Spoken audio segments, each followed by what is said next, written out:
성경에서는 분명 모든 인간을 가리켜서 죄인이라고 말씀합니다. 그렇다면 이 죄, 모든 사람이 죄인이 되었던 이 모든 것, 어디에서부터 시작되었을까요? 오늘은 이러한 죄가 어떻게 시작되었고 그 죄의 결과가 무엇인지 말씀을 통해서 생각해보고 우리의 삶의 자리를 돌아보기를 원합니다. 첫 번째, 죄는 한 사람으로부터 시작되었습니다. 오늘날 인간이 겪고 있는 이 세상의 모든 악과 고통은 영혼의 죽음이라는 질병의 상태에서부터 시작되었습니다. 그리고 그 죽음의 질병은 한 사람의 죄로 인해서 시작된 것이었습니다. 한 사람, 아담으로부터 죄가 세상에 들어왔습니다. 그리고 그 죄가 우리를 사망으로 이끌고 가게 되었습니다. 왜 이렇게 되었을까요? 그 이유는 아담이 모든 인류의 대표자였기 때문입니다. 하나님께서는 세상을 만드신 후 그 만드신 세상을 하나님 대신해서 다스리고 가꾸어 나갈 사람을 만드셨습니다. 그것이 누구이죠? 바로 아담이죠. 그리고 그에게 두 가지 명령을 하십니다. 첫 번째 명령은 생육하고 번성하여 땅에 충만하라. 땅을 정복하라. 바다의 물고기와 하늘의 새와 땅이 움직이는 모든 것을 다스리라 하는 명령입니다. 그리고 두 번째 명령은 흔히 우리가 종교 명령이라고 부르는 명령인데요. 이 명령은 일방적인 명령이 아니라 계약적인 성격을 가지고 있습니다. 이 언약의 내용은 바로 동산 중앙에 심어놓은 선악과를 먹지 말라는 것이었습니다. 그리고 그 언약에는 약속과 형벌이 포함되어 있었습니다.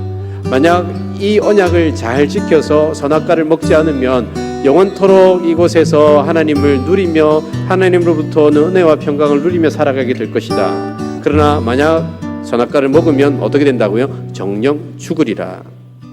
아담이라는 한 개인으로서가 아니라 이후에 태어날 모든 인류의 대표자로서 하나님과 맺은 언약이었기 때문에 그 언약이 깨어지면서 모든 인류가 그 죄의 후손이 되어버린 것입니다. 이것을 성경에서는 대표 사상이라고 이야기를 합니다. 두 번째는 죄의 결과로 우리의 모든 것이 파괴되었습니다.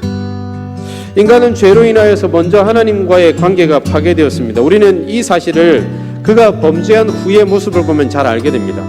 여러분, 원래 하나님과 사람은 어떤 관계 가운데 살았습니까? 사람은 하나님으로부터 만물을 대신 다스리라는 사명을 받았기 때문에 언제나 하나님과 긴밀한 관계 속에서 살아가고 있었습니다. 그러나 죄를 지음으로 더 이상 하나님을 향할 수 없게 되었습니다. 그리고 인간은 죄로 인하여서 사람과의 관계도 끊어져 버렸습니다. 이 사실은 아담과 하와 두 사람의 관계에서 가장 먼저 나타납니다. 그들이 선악과를 따먹고 범죄하기까지 두 사람 사이에는 어떤 갈등도 없었습니다. 그런데 그가 죄를 짓고 나서 어떤 일이 일어난 줄 아십니까? 예전에 마음으로부터 우러나왔던 내 살 중에 살이요 뼈 중에 뼈다, 이 고백은 다 사라졌습니다. 아담에게 하와는 이미 함께해서 괴로운 존재가 되어버린 겁니다. 죄로 인하여서 인간관계만 깨어진 것이 아니라 이제는 자연과의 관계도 깨어지게 되었죠. 모든 자연과 인간은 조화와 상호작용 속에서 아름답게 살아가고 있었습니다. 그런데 죄가 들어온 이후로는 인간이 자연을 전적으로 자신의 존재와는 상관없는 존재로 생각하며 살아갑니다. 그리고 심지어 자신의 유익을 위해서 얼마든지 파괴할 수 있고 짓밟아도 좋다, 이런 생각을 가지고 살아가게 되었습니다. 우리가 현재 겪고 있는 코로나19 바이러스, 이것도 다 따지고 보면 이러한 파괴 속에서 일어난 산물입니다. 마지막으로 자아와의 관계도 이 죄로 인해서 깨어지게 되었습니다. 그것을 잘 나타내 보여주는 것이 바로 자살이라는 하나의 개념인데요. 이 자살은 자기 파괴적인 성향의 끝을 보여주는 것입니다.